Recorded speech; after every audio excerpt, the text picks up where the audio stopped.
Welcome back to the latest episode of The Hex with myself, Daniel Robertson, Armand Kafai, John Arnold. Don't forget to like and subscribe to the channel if you haven't already. Give us a 5-star rating if you are listening on Spotify. We have got 6 great segments digging into the Gold Cup, Club World Cup, MLS. Let's get into it.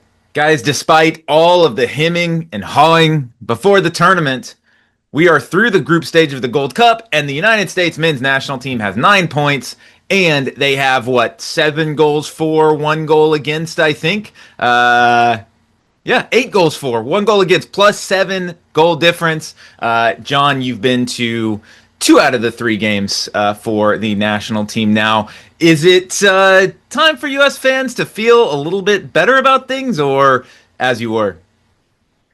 I think that people can feel better. Yeah, obviously, the results are better, and people dismiss the Gold Cup or think that it's very easy or don't want to show up to participate.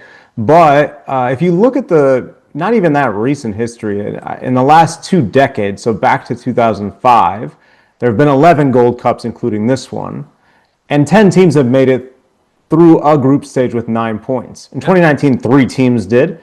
But every time that a team has done it, one of them has won the entire tournament. Now, Panama could still make it through with 9 points, so, it might not be the U.S., or maybe the pattern won't hold. But I do think it's an achievement to have gotten to this place, to have done it, conceding only 1 goal that was basically of your own doing. Yeah. And just showing things, that look better. Obviously, I think the brightest individual spot, Armand, is Malik Tillman. He looks not only good, but great. He looks like he should be a starter at the 2026 World Cup when Pulisic and Weah and McKinney and all those guys are back. I would keep him in the lineup. And I just think that overall, winning is good and fun and leads to more winning. Now, they lose against Costa Rica in the quarterfinals of the tournament's a failure. But that's the nature of international soccer. Your sample size is small. Your opportunities are important.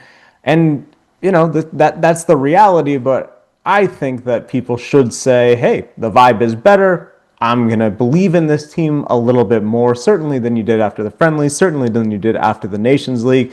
It looks like despite all the absences that we've been talking about for weeks, this team could still lift the trophy. They got the job done. I think that's the best way to describe it. Versus, they weren't necessarily dominating performances outside of the game against Trinidad and Tobago. I think that game was very, obviously, a domination in its own right. But they got the job done. And with this group of players that's relatively new to international experience, that's what you need. You need a cohesive group to go through, grind out results, even if it's against a gritty Saudi Arabia team who kind of has a B team out, or if it's against Haiti who isn't necessarily the greatest team. You need these results, and you need to go through and have little bits of adversity. Whether it's Matt Freese, who's auditioning for a number 1 role, he makes a mistake. How do you rebound from that mistake and push forward? Whether it's Sebastian Berhalter taking a good opportunity. I was watching the post game last night, and both Landon Donovan and Moadu said they want Berhalter into the lineup. I mean, How often were we saying a Berhalter name that wasn't a coach in this instance?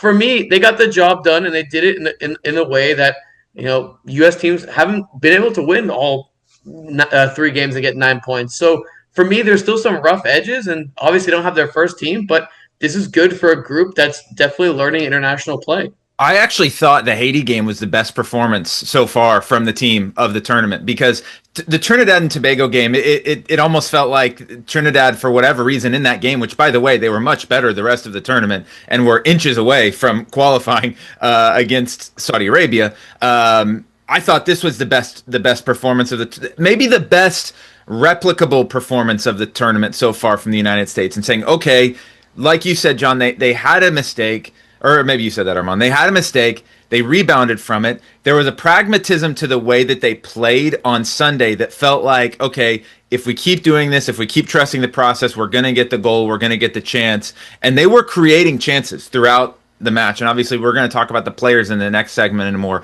player-focused segment. But a guy like Ajimong, if you sub in perhaps a little bit more polished of a finisher or something like that into the game, they probably could have scored 3 or 4 goals. And so, well, they did score 4 goals. Just some of them got chalked off. Well, that's true. But Armand, you were watching it from the stands. John, you were watching it from the press box. It did feel like that game that there was a cohesion to it, and that's why for me, this next match against Costa Rica, I don't want to over push this match, but is this the most? I mean, obviously the answer is yes, but like to me, this is by far the most important match of the Pochettino era so far to see, okay, they've improved every game. Now they have, as you wrote about in your newsletter this week, John, or today, a week to prepare for an crucially important match against a Costa Rica team that is very good, very solid, and this is the most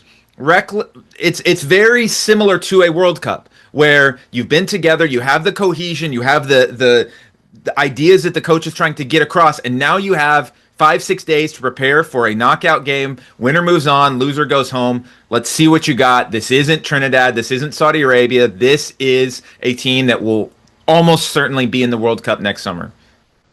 Well, and I think also just going with the expectations that U.S. fans have, going out in the semis, while disappointing, is what they did last time around, and they've done that before, right? And I think that it wouldn't feel like regression necessarily if they beat Costa Rica, see Canada in the semifinal, have a really tough game with them and fall, like they did in the third place game wasn't a really tough game, but like they did in the Nations League.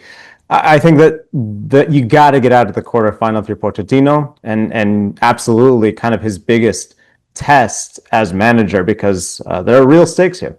In 3 wins where you score 8 goals and only allow 1, there's going to be a lot of stock up performances, but there were certainly a few stock down as well. So in our second segment here, we want to talk player specific. Armand, you first. We want to each take one player who, through the group stage in the Gold Cup, their stock has gone up, and a player in your mind that the stock has gone down so far for the men's national team.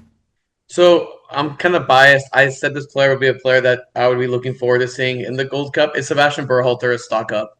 I think he's had a really solid Gold Cup. I wouldn't be surprised if he starts as a partner. He's definitely showed his personality on the pitch as well, too. And sometimes we're kind of devoid of that with the national team. And I mean, especially a team that Did you say devoid? Yeah, I butchered that bad. It was bad English. I just didn't want to let that go by. No, it needed to be called out. Absolutely. But like again, in the moment where it seems like the national team kind of has a vacuum almost for like captaincy. I mean, we've seen the whole studiously avoiding saying devoid of. Yeah, I'm trying my best here. I'm using my master's my best over here. Yeah, little flex there. When a guy like Berhalter, I mean, I've been really impressed by him, and obviously he's had a great season for Vancouver. When it comes to stock down, John, I think we might agree on this one. It's Max Arfsten for me. He to me is not a fullback, and unfortunately, like he's a wingback, and he's very good going up and down at the international level. And John, we've talked about this. You need to be able to play both, and to fit your way onto a roster. I wasn't really impressed with Arfsten defensively. Offensively, we know what he can give, and with Columbus, he's played winger quite a bit. But defensively, he's just rough. And for me, it seems like a wingback's a better role from him, and we don't really have a wingback for the national team. So I'm not necessarily really high on him, and I think he's kind of going down like the stock list. And the ones we do have play for teams like AC Milan, and the players that can fit into fullbacks. They're not an above average player in MLS. They're playing for potentially Champions League teams. For my stock up player, guys, I am going to go with the one John called out, Malik Tillman. This is the chalk play, but someone's got to say it, so I will. And I said before the tournament that this tournament is a success for the national team if they can identify 1 or 2 players from this that can go from perhaps maybe not being seen as a first team player to making an impact at the World Cup. And John, you said it, like at this point, if the World Cup started tomorrow, Malik Tillman might be a starter for the national team. And there are in this tournament, whether they're on Mexico or the US or Costa Rica, or Canada, there are a few players that you look at and you're like, oh, this player is way better than this league. And it reminds me, this is going to be an out of left field thing, but it reminds me when we were at the Dallas Trinity game and we saw Sam Meza, who has just been called up for the national team, and we were like, this girl is clearly just not, it's a different league that she's playing in. And Malik Tillman feels like that right now to me. There's a confidence to his game. And we've always, with his pedigree, like we thought it would be there. And hey, maybe this guy should be playing better for us. Kind of like a Johnny Cardozo, where it's like, if you're killing it for PSV and Real Betis, why aren't you doing it for the national team? Well, Cardoso we're not really hearing too much about, and Tillman right now is pulling all the strings and with a confidence. And news broke today that even Bayer Leverkusen is looking at Tillman. So, which that name doesn't come lightly. They don't miss too often on international players. So to me, that's hugely exciting. And then stock down, it's got to be Matt Freese for me. You just can't make mistakes like he made in the game yesterday against Haiti. Okay, you're playing Haiti, you can come back from it, but you're hoping for a tournament where Matt Freese is given the opportunity and he doesn't make any big mistakes. Well, he made a big mistake on Sunday, a mistake that could have cost them in a bigger tournament. Daniel, Pochettino doesn't really agree with you, man. John, before I jump to you, would you bench him for the quarterfinal? No. You stick with him. It's give him the entire run of the tournament. Why would you bench the? No, it was a very interesting topic on the post game where Moadu and Landon were going at it, basically saying bench him or not bench him. But Pochettino's not going to. At least from what he said, he's definitely not going to bench him because he sort of laughed at the idea that like he needed to say something after. That was kind of the question from Ryan Tolmich on goal. I think a good question. Hey, what did you say to him after that, and where does it put him kind of in the goal? And he said, no, I don't say anything. Every player knows what they're going to do, and the best thing to do is not to mention it because they're going to prove. And then Freese, to his credit, the way that things work for most of the big teams of this tournament, which is not really ideal, is that they're selecting certain players to talk to the media after. It's supposed to be everyone walks through and you're supposed to be able to say, hey, can I get a couple minutes? That's not what they're doing. Okay. It's called a mix zone, but it's not. Some of the teams are doing mix zones, but the big ones aren't. But knowing that, to his credit, Freese showed his face and he absolutely took accountability. So I think it's his job. My stock up, and maybe he didn't need to go that much up. Mine is Chris Richards. I think that he is showing another sort of leadership element that we hadn't seen before. I don't know about in the locker room or whatever. I'm clearly not there. But I think that, that game against Saudi Arabia, scoring the goal was such a big moment and necessary. And he's also had really, really good plays in defense. To me, not because of anything he's done wrong necessarily, but Tim Ream still is someone who's a bit of a question mark for me. But I think Richards is locked down. He's going to be the center back at the World Cup and the starting lineup. Maybe we knew that going into this tournament, but I think he's only solidified his place there with really good defensive actions, with good effort, and then contributing on the attacking side as well. You guys both seem to think that you're stealing. No, my stock down is Patrick Agyemang. And maybe that sounds weird because he scored 2 goals, but you look at the game against Saudi Arabia and the game against Haiti, he had 1 shot on target in each. That's your whole job. And it's not necessarily that the U.S. wasn't creating chances, that he wasn't getting opportunities. There were moments where, plenty of set pieces in the course of the 3 group games. I know that he sort of sent a message to the haters after he scored the winning goal against Haiti. It's good that he did that. But I think the more I watch him play, the more I say, man, this team needs Balogun healthy. This team needs Pepe healthy. And I wouldn't even mind seeing a guy like Josh Sargent, a guy like Brandon Vasquez, some of these other guys who also haven't excelled with the national team, maybe get a little bit of a look, because I don't think you want to be in the situation that you ended up in 2022 in Qatar, where you go into a knockout game, you look, and it's like, good luck, Jesus Ferreira. Man, we're going to toss you into this fire. Let's see what happens. And just wasn't able to do what they needed to do. I think that's a good point, John, in that, okay, the standard needs to be as high as it can possibly be, in the sense of, okay, if Raul or Santi Jimenez are missing the chances that Agyemang was missing throughout the group stage of this tournament, they would be getting raked over the coals. We can't say, oh, well, look at this progression. He's getting into the spaces. At least he's getting there. who are they playing? They're playing no one. It's not good enough to say, oh, well, he had 1 or 2 goals against Haiti, Saudi Arabia, and Trinidad and Tobago. That's not good enough because in the knockout round, and by the way, they don't have anyone else because with Haji Wright getting hurt, and apparently Damian Downs is hurt too. I don't know. Brian White though, which I'm a little bit surprised I haven't seen more of him. To be honest with you, and Ajiman just seems a little bit slower in decision making. Well, like it just like a step behind everyone else. It seems like. Well, I don't have a huge problem with that as much as I do. He's missing chances. Like it's being a little bit slow. It takes time, but I am a little surprised we didn't see Brian White. Although maybe he's just not a Pochettino guy. Yeah. Also, Pochettino may be looking at this and saying, look, Brian White is not going to make the World Cup team.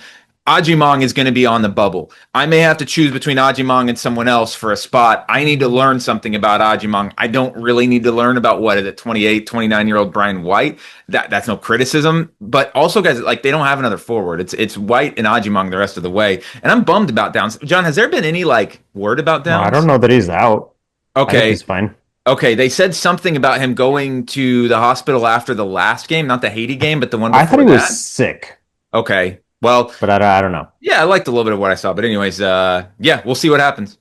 Moving across the border to El Tri, John, as you said, only a few teams have gotten 9 points from Gold Cup group stages. Mexico's not one of them this year either, even though you'd say the returns are pretty good, but they've got 7 points from the group, 0-0 draw on Sunday night against Costa Rica, though that goal from Santi Jimenez probably should have counted. Come on, VAR. We got to count that. Come on. I saw a referee give an explainer, and I got to be honest. I saw it. It was very long, and I was like, I'm not reading this. I like that goal too much. TLDR. Yeah, too long, didn't read it. What is the meme? I ain't reading all that, but... Well, sorry that happened to Santi Jimenez, Yeah, sorry that happened to Santi Jimenez, but...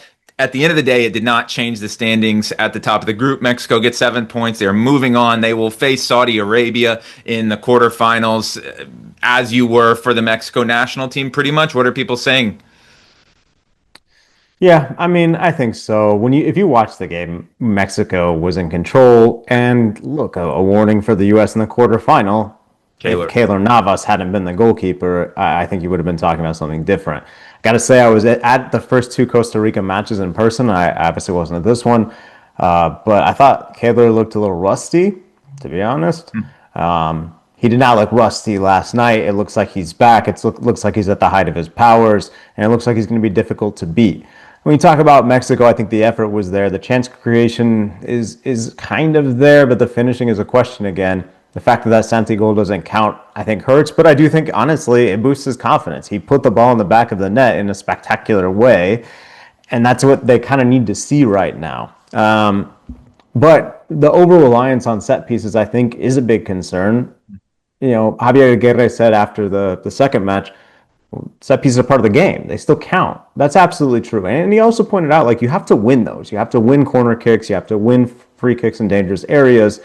And they are doing that, but when you look at the group stage, was it 5 goals, 4 of them scored on set pieces, 4 of them scored by defenders or Edson playing in midfield, but then moving back to defender. It's a big concern for Mexico, and that's what people are saying. I think Saudi Arabia could be a great kind of neck crack game to kind of get feeling right because they're not very impressive. They're good defensive. They're better defensively than they are in attack, but I'm not worried about this Mexico team because I think the bracket breaks pretty nicely for them to get to the final, and from there, it's one game. But overall, yeah, I think Mexico, there's things to criticize, but also job done. Yeah, we saw Armand and I were in the stands for the game against Suriname, and you were up in the press box. Yeah, I mean, I thought as well it was a solid. The Suriname game, they were kind of playing with their food a little bit. Suriname gets forward well, and we talked over chat about this is a team with a very high ceiling in the future, Suriname. But for me, if we're talking a stock up, stock down, Marcel Ruiz, and I would have thought, I've been talking about the other Toluca midfielder, we've been wondering if this is Alexis Vega's tournament, but Marcel Ruiz was running the show. I didn't watch the game last night against Costa Rica, but Marcel Ruiz was running the show against Suriname, and I was really impressed with him. Armand, what's been kind of your take so far from seeing Mexico in this group stage? Almost Pretty much the same message that I say about the U.S. Job done. Like they did the things that they needed to do, especially in that match against Costa Rica. And like you guys said, like they were smashing Costa Rica in the first 20, 25 minutes. Then it kind of calmed down a little bit. Costa Rica was able to kind of get their wits and kind of frustrate Mexico quite a bit. They advanced the ball very well. They have a pretty, in my opinion, pretty good fluidity up top, especially like with Quinones, with Jimenez. And Raul's movement, I mean, we talked about Daniel during the match, is incredible to watch. He's constantly on the move, trying to find the open space, etc. And the luxury to, bring on a guy like Santi Jimenez if Raul isn't getting it is absolutely incredible for Mexico. But again, if you're not afforded set pieces, right, like what's going to happen if a team is smarter in moments, right? If a team is a little bit more, hey, we're not gonna foul you. We're gonna be a little bit more cautious, etc. Is that possible with how Mexico plays? I think Mexico does put pressure on their opponents and draws those opportunities. But overall, for me, it wasn't like anything was super impressive. They were in control of the Suriname game, I probably would say. The Costa Rican, they lost control for a bit and kind of regained it towards the end. But for me, I have the same thoughts I do with the U.S. It was, hey, like, good job, but the challenges coming up are going to be a lot more, especially, against Saudi Arabia with, I can't remember their that shouldn't be a challenge. Name, but he's a handsome coach. Herve? Yeah. Herve Renard. Like, he's an experienced guy. He knows. He's a handsome coach. What if they get distracted on? What if they get distracted on the field? He's too handsome, man. I mean, he tried to throw hands. Well, he was trying to actually calm the situation. He was on the field in the U.S. game with a bit of a skirmish happening. So yeah, but John, like you said, the path is there for Mexico. They will depending. The results aren't for sure yet, but if chalk holds tonight, they're probably going to have Honduras and then Panama would be there. Saudi Arabia, then Honduras, or Jamaica. Like, it's not, to get to the final. That's certainly manageable. Halfway through the Hex, on to topic number 4. We have all been to quite a few games in the last week or two. John's been to, again, I would say probably more Gold Cup games than anyone else on the planet. That would be an interesting. I'm sure there's somebody from CONCACAF who's been to more at this point. I was ahead for a minute, but.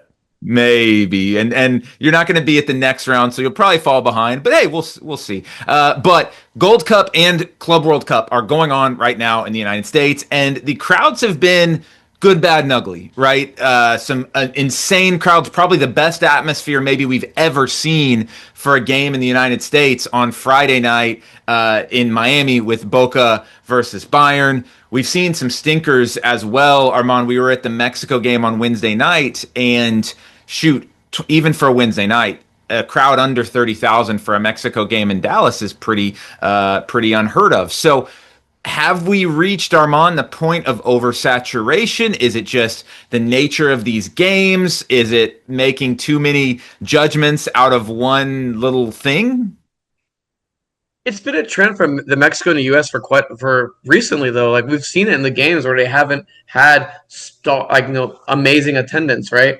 The U.S.'s culprit is ticket prices. There are people that want to go to the games, right? Look, Austin is a very passionate fan base when it comes to Austin. They're passionate for a national team, etc. I mean, those prices were ridiculous. How much was it? It was like, I think, 100, 120. The cheapest was 90. The cheapest was 90. Wow. And my brother, he's a passionate fan, and he was like, I don't want to go because it's too expensive. And I was like, nah, I'm sure it's not that much. And then I looked it up, and yeah, sure enough. It's that much. It's to me, like, the prices, like, especially on a national team level, are definitely like playing a role. At the game yesterday with the U.S. national team, I mean, it wasn't great for, the U.S. national team is playing in the home World Cup next year. Like, Sunday, you'd expect some sort of excitement. There's no excitement. There's no excitement in the stands, etc. When it comes to the Club World Cup, I mean, that's been a topic we've talked about quite a bit, where FIFA has had to slash prices, etc. But I've actually been pretty impressed by some of the crowd sizes for the Club World Cup. Yeah, even some of the games that I thought would be stinkers, because we talked before the tournament, we said, some of these games are not going to sell, and some of them didn't. Our beloved Mamelodi Sundowns, their games are not selling. There was quite a few, actually, at the Dortmund game. The Mamelodi Dortmund game was not bad. but like Red Bull, Salzburg, all It was packed. yeah, there were a lot of people there in Audi Field, right? Like so some of the games we thought would be bad have been good. Even sorry to interrupt you, John, but even the game in Nashville with LAFC and Esperance, the amount Ben Wright, who's the Nashville beat writer, was talking about how it's one of the best atmospheres he's gone to. There was 13,000 people because Esperance fans were going absolutely bonkers. It was Al Hilal at the. I was like, it definitely wasn't Al Ali. You better know your Al's. But I don't know. I mean, I think like FIFA has been trying. FIFA, not just FIFA. CONCACAF does it too, and a lot of. I mean, I think these leagues are going to start doing it. Like people are using the U.S. fan as the cash cow. It all kind of started with the relevant tournament, and European teams coming here for preseason and. You can even go farther back to that of Mexican teams playing here, and the Campeones, whatever, right? This has always been the market of the future, the promised land. And I hope people see that there are limitations to that. And I say I hope because it's like at some point, the US fan doesn't necessarily want all this and just can't really consume all of it. And to say like, oh, well, the US isn't a good soccer market because they're not filling the stadium for a Mamelodi Sundowns game just isn't right. I see. Here's where I think they've been a little bit of the author of their own demise in the sense of I don't think it's that the U.S. is a bad soccer market at all. I think now the U.S. is becoming an educated soccer market that they weren't in the past. And it was just the sense of, oh, Mexico's playing, I'm going to go. Or U.S. is playing, I'm going to go. Or Real Madrid is playing, I don't care if it's, they're playing in preseason, I don't care, I'm going to go. I think what's going to be really interesting to see is what do the crowds look like for the knockout round games in the Gold Cup and in the Club World Cup. Because to me, if the knockout round games are full, which are by all accounts, and in my opinion, all of our opinion, those are big games. Those are not, USA is playing Haiti in a, relatively meaningless game, whatever it is, they're going to win the group. These are big games. USA, Costa Rica in a quarterfinals of a Gold Cup. How is that going to fill up the stadium? How is Mexico playing in Glendale? Okay, they're not playing the sexiest of opponents, but are they going to fill up Glendale? Sexy coach for sure. Are they going? And I believe that if they make the semifinal, their game will be out in Los Angeles again, right?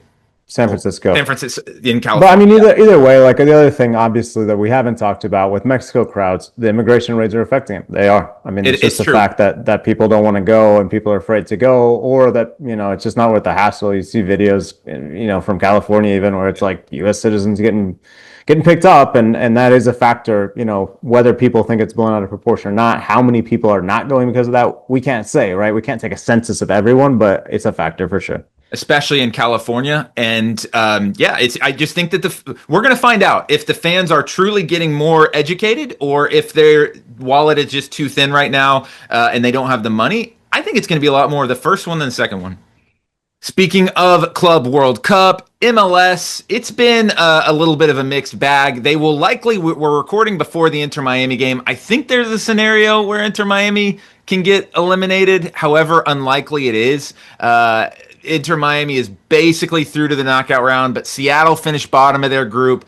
LAFC is likely to finish bottom of their group if they can't get a result against Fluminense, though I think technically they could still advance, but unlikely. So at the same, and then Seattle lost today to PSG. They lost all three of their games. So as we look at it, and Miami almost kind of lives in their own little world of MLS with Messi. Armand, do you think that, like, looking back on it, is the jury still out, or do you see this Club World Cup as a success, especially a tournament where we don't know if an MLS team is going to make it next time? I mean, Seattle, we kind of expected to get their asses kicked. I don't think they got their asses kicked though. To finish with 0 points is. I expected that 100%. Did you watch the games? They finished with 0 points. Okay, but did you watch the Botafogo? They finished with 0 points. But the Botafogo game, did they get their ass kicked? The Botafogo was the only game where they closed it and chased it. But Atletico Madrid could have put way more on them. Sure. And PSG, I think, was kind of sleepwalking. They still put 2 on them. Sure. So, the Botafogo game was the only one, right? I mean, again, I expect them to get 0 points, and they got 0 points. I think you also did as well. I sure did. Yes. In your bet, I may have put a little wager on it. Yes. Yeah. But wow, shorted the Sounders. I shorted the Sounders. Yes. Yeah. The disappointment's LAFC. Yes. To me. Yes. That match against Esperance, look, like say what you want. They're top of the Tunisian league. And like if that's the bar that MLS wants to go after, I mean, go after it. But Don Garber keeps telling me it's gonna be a top 6 league or something like Well, that. I mean, yeah, after Tunisia, number Yeah, 5. Yeah, number 5 after Tunisia. exactly. Like they were very disappointing in that encounter. Miami is the kind of the saving grace in this. With their big result against Porto, which I mean the Portuguese league is looking really rough in this tournament to say the least. But when it comes down to it, for me, I I'm not really impressed by what MLS has done, and I think again Seattle we kind of expected it. Then they did hold their own against Botafogo, but for me, it is disappointing for a league that continuously talks about how they want to be one of the top leagues in the world and to have one team advance. But I think we can say that they met expectations, but that doesn't mean it's positive. MLS consistently underperforms or loses in international competition. The only one we have really solid evidence of them doing well and consistently, and this is a small sample size, is Leagues Cup. They don't win the CONCACAF Champions Cup ever. Mm-hmm. Teams do okay, but not great. Usually there's more Mexican teams in the quarterfinals. Usually there's a Mexican team that wins.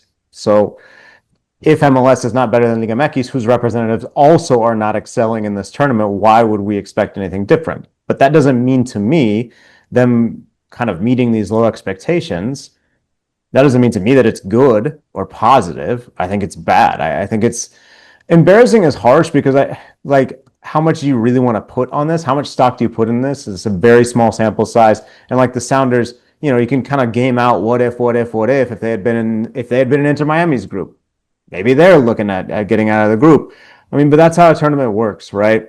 The Portuguese league is interesting. You say, well, they look really bad. And I think that as the kind of global ecosystem changes, where fewer and fewer teams need that sort of intermediate step, a lot of top players from South America, even from North America, are going directly to huge clubs where previously maybe they would have gone to a Benfica, Porto, Sporting, and spent 2-3 years there and raised the level of those clubs. A lot of times those kind of midpoints are getting skipped now, and I think that's only going to continue as global scouting improves, globalization, the internet, whatever.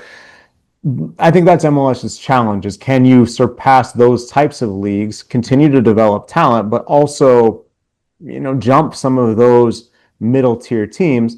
And yeah, when one of your representatives loses to a Tunisian team, it doesn't really sell that narrative. If you're going to make an excuse for LAFC, if you want to, which you can absolutely say, well, they didn't know they're going to be in this thing. Yeah, they had that window where they're bringing De Roosevelt, probably not the kind of player you need to bring in to really make a difference. So, I mean, I think it's a small sample size. In some ways, it's a failure for MLS and disappointing, but not unexpected. And I think that the other thing that maybe makes it a little more disappointing too is on the flip side, if we can make excuses why MLS teams haven't done well, we can also go the other way and say, well, Seattle's the only team in this entire tournament that's played every game in their home stadium, and they didn't do well. And Miami, I believe the game tonight is at Hard Rock again. They're going to play. So 2 out of their 3 games are going to be at least in Miami. And the other one was in an MLS stadium, whereas LAFC has been, obviously they've been playing in MLS stadiums, but they've been playing in MLS stadiums that are Eastern Conference stadiums that they don't play in very often. Nashville, this is the game where if you were to say, hey, let's put everything equal, let's make it as neutral site as possible, MLS lost to an African team in North America. That's not good. LAFC hasn't scored a goal in the tournament. That's not good, and so I think from that side, Armand, I'm with you that it is a little bit of a disappointment. If we do want to take a glass half full, MLS is very likely to have a team in the knockout round. Liga MX isn't if Monterrey doesn't win against Urawa Red Diamonds. So there is, or one team from MLS made it, one team from Liga MX made it in that never-ending argument of which league is better. Another data point that, hey, they're probably about the same at this point, at least at the top of the leagues. But Armand, like you said, that's not what Don Garber's selling here. He's selling MLS as a top 5, top 6 league. Don Garber's selling MLS as being this giant league. These owners have some of the deepest pockets in soccer, and continuously, it's a product that, again, just feels like it's being held back. I mean, Jorge Mas is ambitious. He talks about wanting to change the rules and do something different, and look at him. Look at their team.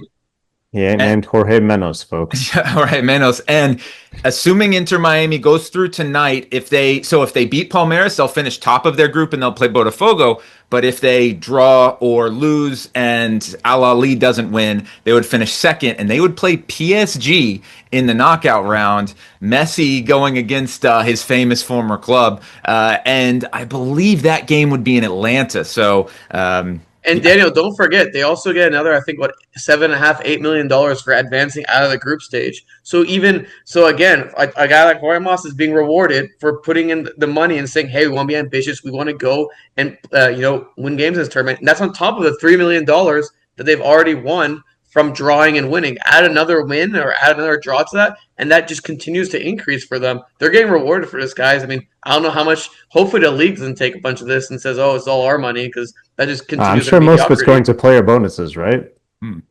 Speaking of Jorge Mas and MLS owners, 2 MLS owners are looking to cash in. We already knew that the Vancouver Whitecaps were up for sale and not a bad time to look to move Vancouver. But now we know the San Jose Earthquakes as well. I forget the owner's name, but the guy who owned the Athletics. John Fisher? John Fisher. Yep. Good call. Good call, John. San Jose Earthquakes up for sale. We saw Real Salt Lake recently sold as well. John, what does this mean, if anything? Do you think this is a trend? And we've seen a lot of NWSL sales recently, new teams coming in. Do you think there's really much to the timing right now of this, or just a coincidence?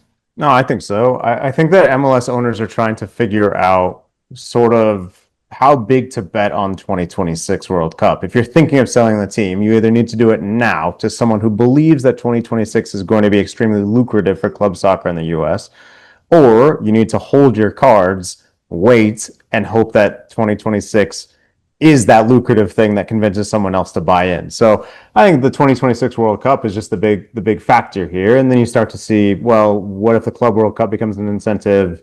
That kind of, could people dream of having that benefit, that kind of extra carrot on the stick? So to me, that's what this is. Well, and for Fisher, to be honest, it also seems like he needs to get the cash to move the A's to Vegas. So good. I would say, I don't know enough to say good riddance, but it certainly seems like maybe good riddance. Depends on who comes in. Well, this isn't exactly the topic, but I think with San Jose, it does bring up the question of the Quakes. Like, I've been to the Earthquakes games. I've never really felt like they were the Bay Area's team. I felt like they were San Jose's team. And I know there's been a little bit of a discussion of trying to potentially get the Quakes into actually San Francisco, which is a totally different discussion. And if you're an owner, you could potentially make some money on that. But I got to agree with you, John. And it brings me to, I've collected sports cards. Me and Armand have done some sports card collecting in the past. And there's a big thing where, when you're trying to value a card, right? It's like trying to value a franchise. You're trying to sell at the right time, buy at the right time. You may think, oh, I'm buying this Luka Doncic card, but the price you're paying for that card is implying that he will already win things. You're not paying the price of someone who has not won an NBA championship and an NBA MVP. You're buying it based on the price of someone who they are projecting to win that. And so a lot of times after players win championships, the prices of their cards actually go down because it's like baked in that they would do that in the price. Futures market. Exactly. And so to me, I think it's very smart if owners, now if you're in the long game, like the Hunt family, they love FC Dallas. It's a family business. They're not going to get out of the game. They're not in this. I mean, obviously they're in it to make money. They're more in it, probably more than most owners, to make day-to-day dollars, whereas a lot of times in sports, owning a team is about the long game. But Armand, I feel like selling now, if you are in it to sell at a peak and try to hit a peak, now is the time, because after the World Cup, I feel like these prices right now are baked into the World Cup basically being the biggest sporting event we've ever seen. It's not even like, I would say, yes, it's about the World Cup, but also what if MLS says, hey, we're changing the rules now. Your salary is good. Your salary floor is now going to increase. Now you need to spend $20 million on your player. How many owners want to do that? Half these owners are cheap, man. Like when it comes to the A's owners, the Athletics, like they don't spend that on a baseball team. When it comes to MLS, like half these owners are cheap, man. They're not spending the money like for transfer fees, etc. Like I look don't know at that cheap Vancouver. is. I don't know that cheap. Sorry, not to cut you off, but I don't know that cheap is necessarily totally fair. But I think a lot of the MLS owners are coming at a certain price point. It doesn't necessarily Right, make them they're cheap, coming in. They don't want to right, spend. I mean, right. I wouldn't be surprised if Philadelphia's owner sold. I mean, look at the amounts that they've been spending on things, and they could cash out on their situation and go somewhere else. I think if MLS does increase this, increase the salary, do these guys want to pay this? Mhm. My feeling is some of these guys don't. They came into MLS, they got their money, they made their investment, and now it's time to cash out, get your bag, and get out and go do something else. And that might be better for the league, right? If you want teams that are more willing to spend money on certain situations, it might be better. It might be better to kind of get rid of these owners that aren't spending as much. But I also do think the World Cup has a role because I think some of these owners are like, is this really going to bring the boon that everyone's talking about? Everyone's banking on 2026. It feels like, but to me, like I've started to kind of waver on how much impact it'll have in the U.S. Genuinely, look at the apathy that's going on right now when it comes to the national team and stuff like that. You have a club, a World Cup on home soil, and no I one think the gives a World Cup shit. is going to be different, man. Yeah, I don't think the agree World with that Cup at is all. gonna And be very different. no Look one at gives both I a the shit. agree that Bayern. Look I at both the agree the Bayern. wave. I agree the wave might not be as big as many people are betting on after the tournament, but I think during the tournament, man, I can't, I'm sure you have the same thing. I can't tell you how many people are trying to figure out, like, hey, man, how do I get tickets to, like, Yeah, I don't until they even get care. I just priced want to out go when to they a realize game. it's $300 I want to get in. I think your point, though, Okay, Armand, may be okay. How high is the wave? Not necessarily how high is the wave going to be, but how high is the wave going to be with regards to MLS? Where it's like, okay, right, it is clear that's the question for the me. Bayern Munich's, and if Bayern Munich and Boca Juniors can fill a stadium of 80,000, they could have sold that stadium out 2 or 3 times over. That has absolutely no impact on MLS, right? And you mentioned the owners. Let's look at Charlotte. I think Charlotte's a great example. A Greg Tepper, who owns, I think that's his name, I know his last name is Tepper. No, it's David Tepper. David Tepper. Is Greg Tepper a Greg journalist? Tepper is the high school sports yeah, reporter high school at the Dallas writer, Morning yeah. News. Or, Yeah, now yeah. he's at Dave Campbell's, yeah. David Tepper, he's got to be sitting here saying, we want to make this bigger. We want to make this bigger. They just hosted Real Madrid Pachuca at Bank of America Stadium. It's sold out. He would, I'm sure, be in the front, of saying, we raise the salary cap, let's make this bigger, versus, again, as San Jose, maybe even a Portland, or something like that, where it's like, are we sure we want to do this? Is the price of poker getting too high? I'm ready to cash out. Very interesting to see, guys. Very interesting to see if this is going to keep going. Well, that will wrap us up this week. When we come back next week, only one game because the Gold Cup, again, as you wrote, John, we got a whole week to wait for the U.S. and Mexico Gold Cup games. So we'll have one game there, plenty of Club World Cup. And by the way, we have 11 MLS games on Wednesday. We got a full slate on Saturday again. So we will have 2 MLS. MLS has more match days in the next week than the Gold Cup does. I don't know. That's crazy. So we'll have plenty to talk about, guys. Thanks for listening, and we'll catch you next week.